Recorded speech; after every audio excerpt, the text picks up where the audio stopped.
పూర్వం అయితే అందరి ఇళ్ళల్లో ఫస్ట్ ఎయిడ్ కిట్ ఉండేది. అందులో ఏముండేవి? వసకొమ్ము, నలజీడి పిక్కలు, ఇలా చాలా రకాల సామాన్లు ఉండేవి. మీకు ఆ లిస్ట్ తర్వాత చెప్తాను. వసకొమ్ము ఉండేది. ఇది వసకొమ్ము. వస అంటే వేరు. ఇది గడ్డిలో ఉంటుంది చెట్టు. వసకొమ్ము. పూర్వం అందరి ఇళ్ళలో వసకొమ్ము దాచుకునేవారండి. అంటే ఎలా దాచుకునేవారు? వసకొమ్ముని ఇలా ఎండిపోయింది కదా ఇది, ఈ కొమ్ము అంటే వస ఇలా తాగేమనుకోండి వాంతులు అయిపోతాయి. వస ఇలా తీసేసి డైరెక్ట్గా వాడేయకూడదు. డైరెక్ట్గా లోపల వాడేమనుకోండి వామిటింగ్స్ అయిపోతాయి, ప్రమాదం. అందుకు ఇది ఔషధంగా మారాలంటే ఏం చేస్తారు? ఆవు యూరిన్లో వసకొమ్మ వేస్తారు. ఇవాళ వేసి ఆవు యూరిన్, ఫ్రెష్ యూరిన్ ఈరోజు పోస్తారు. నైట్ అంతా నానుతుంది. పొద్దున్నే ఈ కొమ్ము ఎండబెట్టేస్తారు, యూరిన్ తీసేస్తారు. మళ్ళీ సాయంత్రం ఫ్రెష్ యూరిన్ పోస్తారు, మళ్ళీ కొమ్ము అందులో పడేస్తారు. ఆ నైట్ అంతా ఉంటుంది, మొన్నటి ఎండబెడతారు. అలా 7 days 7 రోజులు చేసి ఎండబెట్టేస్తే ఈ వసకొమ్ము 2 సంవత్సరాలు వాడుకోవచ్చు. 2 ఏళ్ళ పాటు మన ఇంట్లో మందుగా వాడుకోవచ్చు. ఎందుకు?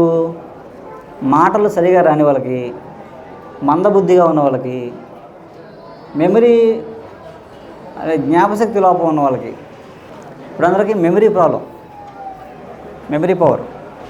వసకొమ్ము అంటే అలా శుద్ధి చేసిన వసకొమ్ముని పౌర్ణమి రోజు అరగదీసి ఎంత పాలతో వేసుకోవాలన్నమాట. ఇదే అలా శుద్ధి చేసిన వసకొమ్ము పంపిణీ చేస్తారు. అంటే ఇలా డైరెక్ట్గా వాడితే వాంతులు అయిపోతాయి, ప్రమాదం. ఆవు యూరిన్లో శుద్ధి చేసిన వసకొమ్ముని పాలల్లో అరగదీసి ఒక 1/2 స్పూన్ తీసుకోవాలి, 1 గ్లాస్ పాలతో. పౌర్ణమి రోజు ఆ రోజంతా పాలన్నమే తీసుకోవాలి. అన్నం అక్కలు ఉట్టి పాలే తాగాలి మన్నాడు వరకు. అలా తీసుకుంటే బృహస్పతి అంత తెలివినడు అవుతాడంట. అంటే అంత మేధస్సు ఇంప్రూవ్ ఉంటుంది. మళ్ళీ జీవితంలో 100 ఏళ్ళు వచ్చినా మళ్ళీ అంటే మెమరీ లోపం ఉండదు అన్నమాట. జ్ఞాపశక్తి విపరీతంగా పెరుగుతుంది అన్నమాట. అంటే చంటి పిల్లలకి ఇలా శుద్ధి చేసిన వసకొమ్ము అరగదీసి తెల్లవారుజామున రాసేవారు. ఒకసారి చిన్నప్పుడు తెల్లవారుజామున 4 గంటలకి 4కి రాసేవారు. రాస్తే ఇంకా ఎప్పటికీ మాటలు స్పష్టంగా వచ్చేవాడు. అందుకే వసపెట్టలా వాగుతున్నాం, నీకేం వసపోసారా, వస ఎక్కువైపోయిందని చెప్తారు ఎక్కువ మాట్లాడే వాళ్ళకి. అలా ఏంటంటే తెలివితేటలు బాగుంటాయి అన్నమాట వసకొమ్ము వాళ్ళు. అది చదివింది ఒకసారి చదివితే బ్రెయిన్లో రికార్డ్ అయిపోతుంది అన్నమాట. అంత పవర్ఫుల్ వసకొమ్ము. ఇంట్లో సడన్గా కట్ అయిపోవడం అంటే ముందు కారణం వంటింట్లో ఏంటంటే మనకి గబుక్కని ఏదో కాలిపోవడం, లేదా ఏదైనా టీ ఒలిగిపోవడం, వేడి నీళ్ళు ఒలిగిపోవడం, లేదా వేడితోటి ఆయిల్ పడిపోవడం, సడన్గా తెలియక కాలిపోతుంటుంది. మనం ఏం చేస్తాం? ఏ బర్నాయిలో ఏదో రాసుకుంటాం. అప్పుడు లేదా చన్నీళ్ళు పెడతాం, ఐస్ పెడతాం కాసేపు మంట తగ్గడానికి. పూర్వం ఏం చేసేది తెలుసా? అరిటాకు ఉంటుంది, ఈ అరిటాకు అంటే ఇప్పుడు అందుకే అరిటాకు దొరకదు అనుకోండి, చెప్తాం, దానికి చెప్తాం మార్గం. 100 దరిద్రాలకి అనంత కోటి రూపాయలని ఏదో మార్గం ఉంటుంది. ఈ అరిటాకు ఇలా కొయ్యగానే రసం కారుతుంది. ఈ అరిటాకు పచ్చాక ఇలా కొయ్యగానే లావుది కట్ చేస్తే రసం కారుతుంది. ఆ రసం రాసామనుకోండి వితిన్ సెకండ్స్లో చల్లగా అయిపోయి అసలు పుండు పడదు, చర్మం రంగు కూడా మారదు.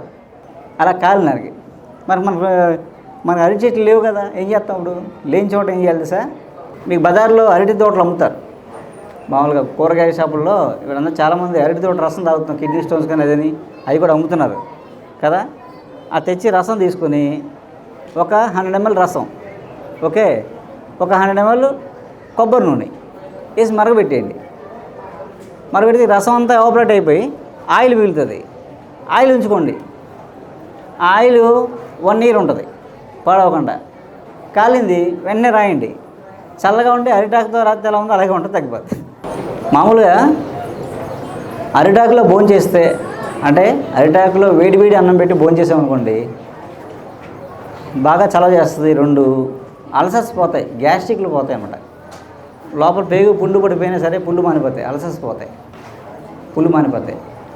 లివర్ కామెర్లు అలాంటివి వచ్చాయనుకోండి, లేదా లివరు చాలామందికి ఎల్ఎఫ్టీ అంటే లివర్ టెస్ట్ ఎల్ఎఫ్టీ చేస్తే అందరికీ ఏంటంటే ఫ్యాటీ లివర్, ఎక్కువ మందికి కనిపిస్తుంది. కానీ ఫ్యాటీ లివర్ పెద్ద భయపడక్కర్లేదు మామూలుగా. అందరికీ ఇప్పుడు ఫ్యాటీ లివర్ అంటే భయపడుతున్నారు, అమ్మో లివర్ ఏమైపోయిందని. అరిటాకులో వేడి అన్నం పెట్టి భోజనం చేస్తే ఫ్యాటీ లివర్ తగ్గిపోద్ది. కామెల్లో ఉన్నోడికి అరిటాకులో భోజనం పెట్టి అనుకోండి కామెలు తగ్గిపోతాయి. అల్సర్లు, గ్యాస్ట్రిక్లు, లివర్ ప్రాబ్లమ్స్ అరిటాకులో భోజనం చేస్తే. అలాగని సంవత్సరం అంతా చేయక్కల్లా. ప్రాబ్లం ఉన్నప్పుడు ఒక 21 డేస్ రోజు అరిటాకులో తెచ్చుకొని వారం రోజులు ఉంటాయి. ఒక కట్ట తెచ్చుకుని అనుకోండి వారం రోజులు ఉంటాయి. మా ఫ్రిడ్జ్లో పెట్టక్కర్లే. మనకేంటంటే మళ్ళీ దాన్ని దాయాలంటే ఏంటి ఫ్రిడ్జ్లో పెట్టక్కర్లేదు. అరిటాకులు కట్ట ఉంచితే పైన ఒక తడి కూడా చుట్టామనుకోండి వారం రోజులు ఉంటాయి ఆకులు. అలాగా ఒక 21 డేస్ అరిటాకులు అన్నం తింటే మీరు తినే భోజనమే. మీ ఇంట్లో ఏ కూర ఉందో ఏమనుకుంటారు అదే. మీ పల్లెల్లో తినేది అరిటాకులు తింటారు అంతే. తింటే ఆ లివర్ ప్రాబ్లమ్స్ తగ్గిపోతాయి, గ్యాస్ట్రిక్ తగ్గిపోతాయి, అల్సర్స్ తగ్గిపోతాయి. అంత ఉపయోగం అరిటాకు. అరటి దూట అంటే ఆ కాండం మధ్యలో ఉండే సన్న కాడ ఉంటుంది. ఆ కాడ రసం తీసుకుంటే కిడ్నీ స్టోన్స్ అయిపోతాయి. Gall bladder stones, kidney stones పోతాయి. డాక్టర్ గారికి నమస్కారం అండి, పాదాభివందనాలు అండి. నేను 2007 CML పేషెంట్ని. తర్వాత కాల్ ఇవన్నీ తీస్తారు. కానీ డాక్టర్ గారు మెడిసిన్ డిసెంబర్ నుంచి వాడుతున్నాను. వాడిన తర్వాత నేను మోటార్ సైకిల్ నడపలేను అని అనుకున్నాను. కానీ గోవిందపురంలో మెడిసిన్ ఇస్తుంటే ఇంచుమించుగా 80 కిలోమీటర్స్ బైక్ నడుపుకుని సార్ దగ్గరికి వెళ్ళానండి నేను. అది అయితే మాత్రం ఆయన ఇచ్చిన మెడిసిన్ వల్లే నేను ఎంత యాక్టివ్గా ఉండగలుగుతున్నాను. కాబట్టి మళ్ళీ ఎందుకు వచ్చాను అంటే కనుక ఇది కస్టమైజ్డ్ క్యాంప్ అనేది ఎట్లా ఉంటుంది అనేది నాకు తెలియదు. కానీ ఇక్కడికి వచ్చిన తర్వాత అయితే మాత్రం కస్టమైజ్డ్ క్యాంప్ అంటే కస్టమైజ్డ్ క్యాంప్ అనే మనం వచ్చి చూస్తేనే తనువు తీరా మనం తనువు చాలించినట్టు ఉందండి. ఇంతకీ ఇక్కడైతే మాత్రం ఇక్కడ తిరిగి నేను నడవలేను అయ్యంటే కనుక సారు సెలయేరులో స్నానం చేశాను. ఆ స్నానం చేసిన తర్వాత అయితే నేను ఫుల్గా నడవలేను, కాలు పెయిన్ వస్తుంది. కానీ అది తగ్గిపోయింది నాకు వెంటనే. ఇక్కడికి నేను పరిగెట్టుకుని రాగలిగానండి. రవివర్మ గారు మందులు సార్ అంతే. మందు అంటే మందు కాదు అది, అంతే. ఆ చేతితోటి ఇచ్చినటువంటి ప్రేమ ఆప్యాయతలు అనేది ఒకటి కలిపి ఇచ్చింది సార్ అది. ఓకే.